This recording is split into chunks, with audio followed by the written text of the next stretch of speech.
5 ముఖ్యమైన మార్కెటింగ్ వ్యూహాలలో content marketing, social media marketing, email marketing, search engine optimisation, సంఖ్యలో SEO మరియు ఇన్ఫ్లుయెన్సర్ మార్కెటింగ్ ఉన్నాయి.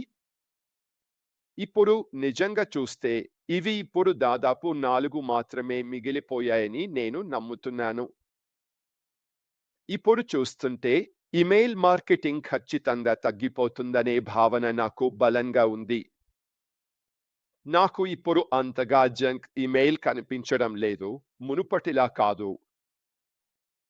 మన ఇమెయిల్ క్లయింట్లు అమలు చేసిన ఆల్గోరిథమ్స్ ఇప్పుడు చాలా ఇమెయిల్లను ఫిల్టర్ చేస్తాయని నేను అనుకుంటున్నాను. అందువల్ల ఇమెయిల్ మార్కెటింగ్ ఇప్పుడు దాదాపు గతానికి చెందినదిగా నాకు అనిపిస్తోంది. ఇప్పుడు మనం వేరే రకాల మార్కెటింగ్లకు మారిపోయామని నిజంగా చెప్పాలంటే ఇమెయిల్ మార్కెటింగ్ స్థానంలో నేను మార్కెటింగ్ను ప్రతిపాదిస్తాను. మళ్ళీ ఇది అంత కొత్త కాన్సెప్ట్ కాబట్టి ఇంకా సరిగా డాక్యుమెంట్ చేయలేదు. అందుకే నేను ఇలా అనుకుంటున్నాను. మీరు గుర్తుంచుకుంటే మన సిఇఓ అష్ముఫారె గారు మన గత వెబినార్లో చివర్లో మనం క్యూ చేసినప్పుడు నేను నిజంగా ఆయనను మార్కెటింగ్ గురించి అడిగాను. ఆయన చాలా ఉత్సాహంగా ఉన్నారు.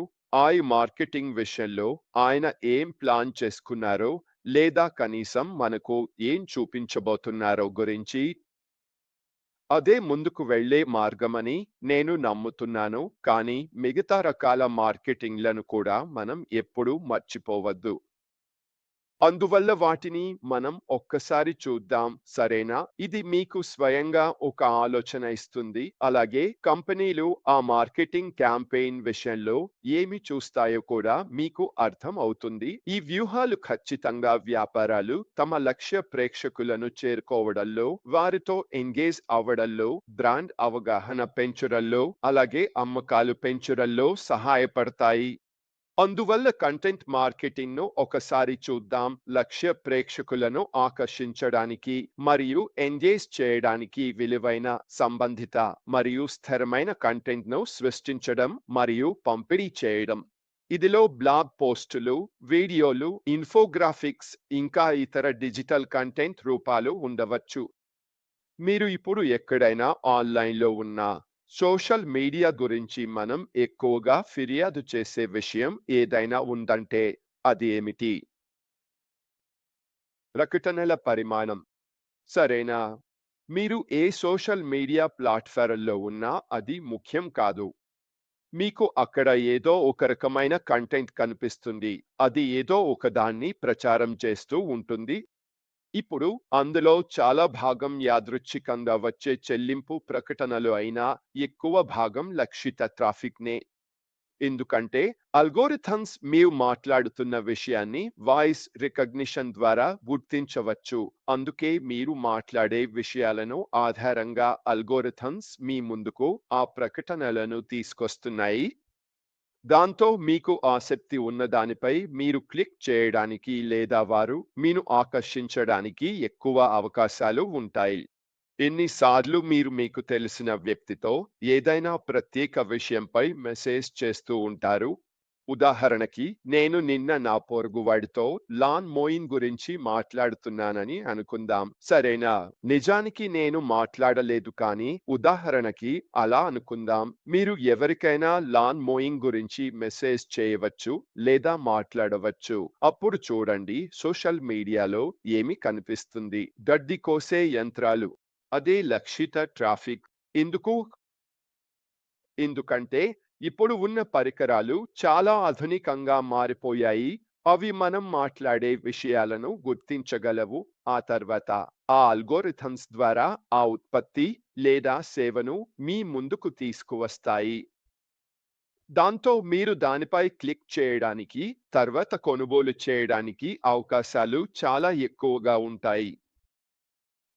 ఇదే లక్షిత ట్రాఫిక్, సరేనా? ఎందుకంటే ఆసక్తి ఇప్పటికే ఉంది. కంపెనీ లేదా అల్గోరిథమ్స్ మీ ముందుకు ఏదో ఒకదాన్ని తీసుకువస్తున్నాయి. కాబట్టి మీరు మీ మార్కెటింగ్ కంటెంట్‌ను బ్లాగర్లు మీ ఉత్పత్తులు లేదా సేవల గురించి వీడియోలు చేయడంలో లేదా ఇతర డిజిటల్ కంటెంట్‌తో అనుసంధానం చేయడం చాలా ముఖ్యం. ఇప్పుడు మీరు దీనిలో అప్డేట్‌గా ఉండటం నిజంగా చాలా ముఖ్యం. మీరు కంటెంట్ మార్కెటింగ్ మార్గాన్ని ఎంచుకుంటే, దానిలో మీరు నిరంతరం ఉండాలి, కొత్తగా ఉండాలి, తాజా విషయాలు ఇవ్వాలి, వారు ఇతర చోట్ల పొందలేని ఆఫర్లు ఇవ్వాలి, తద్వారా కస్టమర్లు మీ కంటెంట్‌తో నిమగ్నంగా ఉండడానికి ఒక కారణం ఉంటుంది. ప్రజలు అన్‌సబ్‌స్క్రైబ్ చేయడానికి లేదా వెళ్ళిపోవడానికి ప్రధాన కారణం వారి దారిలో కొత్త కంటెంట్ రాకపోవడమే. ఇప్పుడు మీరు గుర్తుంచుకుంటే కొన్ని సంవత్సరాల క్రితం లేదా 3 ఏళ్ల క్రితం కూడా ఓన్ పాసివ్ మనకు ఇవ్వబోయే వాటిలో ఒక భాగం మనకు మన స్వంత వెబ్ పేజీని ఉత్పత్తులు మరియు సేవలతో ఇవ్వడం. అది క్రమం తప్పకుండా మారుతూ ఉండేది. ఇది కూడా మన కోసం చేయబోతున్నారని మీరు గుర్తుంచుకుంటే ఇదే విషయాన్ని ఇక్కడ కూడా మాట్లాడుతున్నాం. అంటే ప్రతిసారి ఎవరో మీ వెబ్‌సైట్‌ను క్లిక్ చేస్తే ఏమవుతుంది తెలుసా?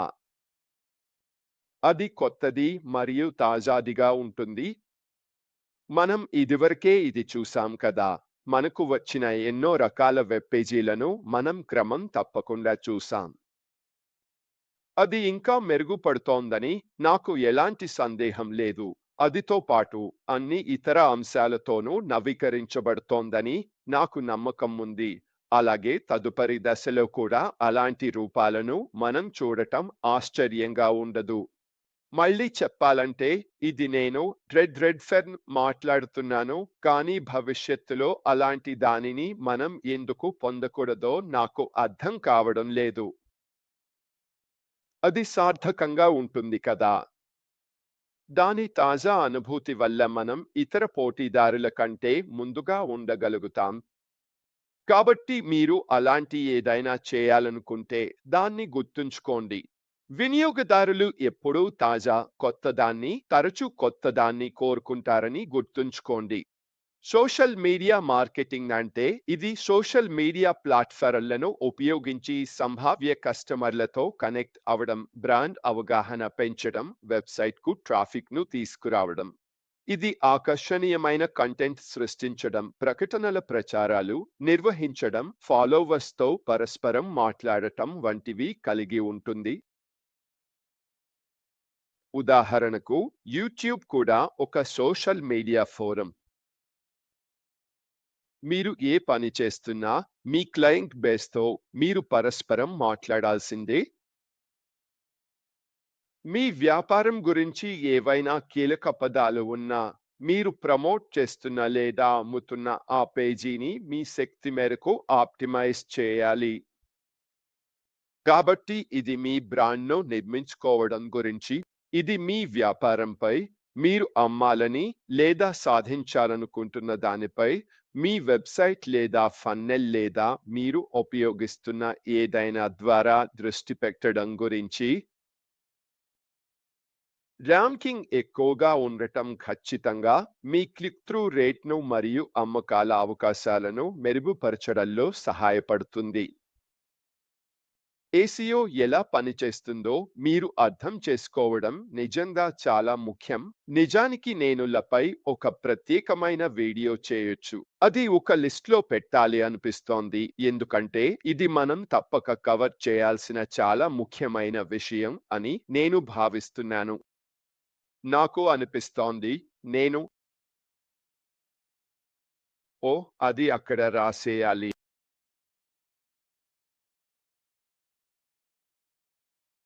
ఆప్టిమైజేషన్ సరే. ఇది నిజంగా ఇంటర్నెట్‌ను అర్థం చేసుకోవడంలో, అలాగే మీ వెబ్‌సైట్‌లపై ఎలా దృష్టి పడుతుందో తెలుసుకోవడంలో చాలా ముఖ్యమైన భాగం. మీరు సెర్చ్ ఇంజిన్ ర్యాంకింగ్‌లో పైగా ఉంటే, అంటే మీరు పేజీ 1 నుండి 5లో ఉంటే, మీ వెబ్‌సైట్‌ను ఎవరో సందర్శించే మంచి అవకాశం మీకు ఉంది. కానీ ఆ ఎస్ఈఓ పని చేయించాలంటే మీరు ఇంకా చాలా విషయాలను కలిపి చేయాలి. దీనితో నా ఉద్దేశ్యం ఏమిటంటే మీ వెబ్‌సైట్‌కు సంబంధించిన యూఆర్ఎల్ మీ వద్ద ఉంటుంది. సరేనా? మీ యూఆర్ఎల్ అంటే మీ వెబ్ అడ్రెస్ సరేనా? అది మీ బ్రౌజర్‌లో పై భాగంలో ఉంటుంది. అప్పుడు అది ఆ వ్యక్తిని మీ వెబ్‌సైట్‌కు తీసుకెళ్తుంది. మీరు ఇంటర్నెట్‌లో ఎంత ఎక్కువగా పంచుకుంటే ఎసిఓ ద్వారా మీ ర్యాంకింగ్స్ మెరుగుపడే అవకాశం అంత ఎక్కువ. ఎందుకు? ఎందుకంటే మీరు అన్ని చోట్ల కనిపిస్తారు.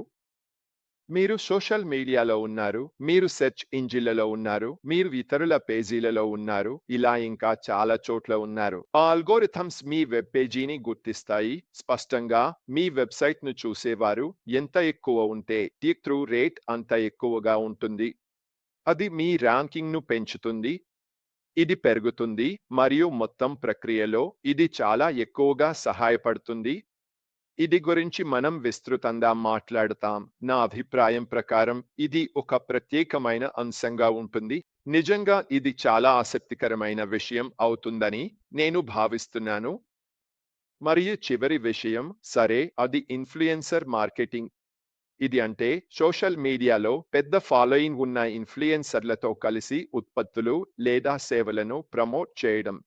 ఇన్ఫ్లుయెన్సర్లు విస్తృతమైన ప్రేక్షకులను చేరుకోవడంలో, నమ్మకాన్ని నిర్మించడంలో మరియు అమ్మకాలను పెంచడంలో సహాయపడతారు. ఇప్పుడు నన్ను ఇన్ఫ్లుయెన్సర్‌గా పరిగణించను, కానీ ఈ ఛానెల్‌కు నాకు దాదాపు 60,000 సబ్‌స్క్రైబర్లు ఉన్నారు. దాదాపు ప్రతిరోజు లేదా కనీసం వారానికి 2 లేదా 3 సార్లు నేను ఒక ఇమెయిల్ లేదా కంపెనీల నుండి సంప్రదింపులు పొందుతాను. వారు చేస్తున్న దాన్ని నేను ప్రమోట్ చేయాలని కోరుతూ. సరే, ఏమి ఊహించగలరు? ఇప్పటి వరకు నేను చేయలేదు. ఎందుకు చేయలేదు? ఎందుకంటే నా దృష్టి మీ మీదే ఉంది. నా దృష్టి ఈ కంపెనీ చేయాలనుకుంటున్న దానిపై, సాధించాలనుకుంటున్న దానిపై ఉంది.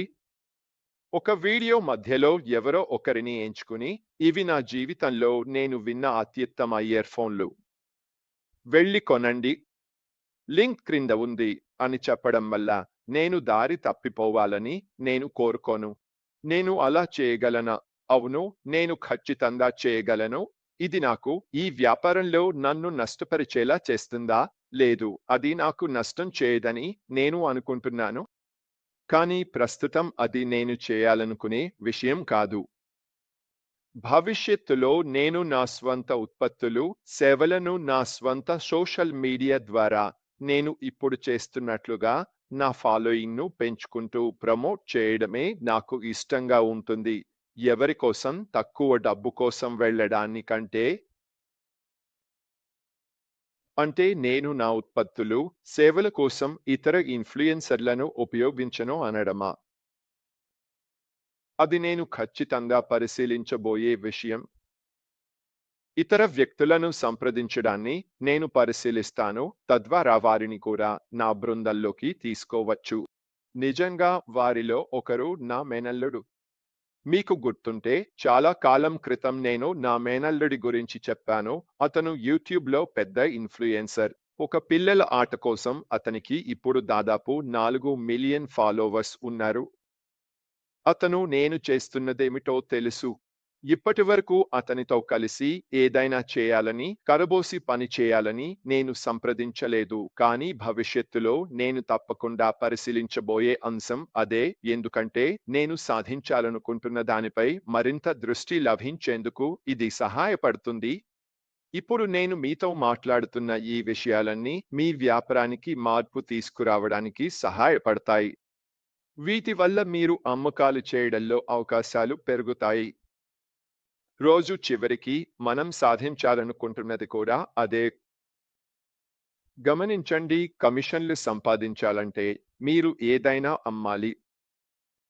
చాలా సులభమైన గణితం. కాబట్టి మార్కెట్ వ్యూహాలు ఎలా పనిచేస్తాయో, ఆ వ్యూహాలు మీ స్వంత వ్యాపారంలో మీకు ఎలా ఉపయోగపడతాయో పరిశోధించడంలో సమయం వెచ్చించడం నిజంగా విలువైనదే. ఈ విషయాల్లో కొన్నింటిని ఇప్పుడు పరిశోధించడానికి సమయం కేటాయించకపోతే, ముందుకు సాగేటప్పుడు మీకు ఏం లభించబోతోందో బాగా అర్థం చేసుకోవడం కష్టం. అందువల్ల మనం ప్రారంభించాల్సిన సమయం వచ్చినప్పుడు మీరు మొదటి నుంచే మీ వ్యూహాన్ని అమలు చేయవచ్చు. దాన్ని నేర్చుకోవాల్సిన అవసరం లేకుండా లేదా ఎక్కడ అమలు చేయాలో వెతకాల్సిన అవసరం లేకుండా. ఈ జ్ఞానాన్ని ఇప్పుడే కలిగి ఉండటం మీకు సహాయపడుతుంది. మరియు నేను ప్రతిరోజు చేయడానికి ప్రయత్నించేది కూడా అదే. వ్యాపారాలు ఎలా పనిచేస్తాయో, వాటిలో ఏమేం ఉంటాయో, వాటిలో మీరు ఎంత బాగా చేయగలరో, మీ సామర్థ్యాన్ని ఎలా పెంచుకోవాలో మీకు జ్ఞానాన్ని అందించడమే.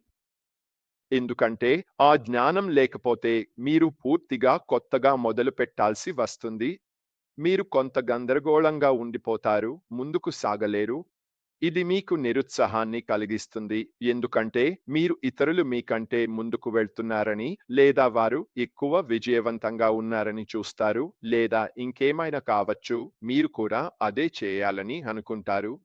కాబట్టి నేను ఇప్పుడే చెప్పినట్టు, సరే, మనం ఈ విషయాల గురించి నేర్చుకోవడం ప్రారంభిద్దాం, సరేనా? ఎందుకంటే ఇది మీకు ఉపయోగపడుతుంది. ఏదేమైనా మిత్రులారా, ఇవాళ నాకు ఇంతే.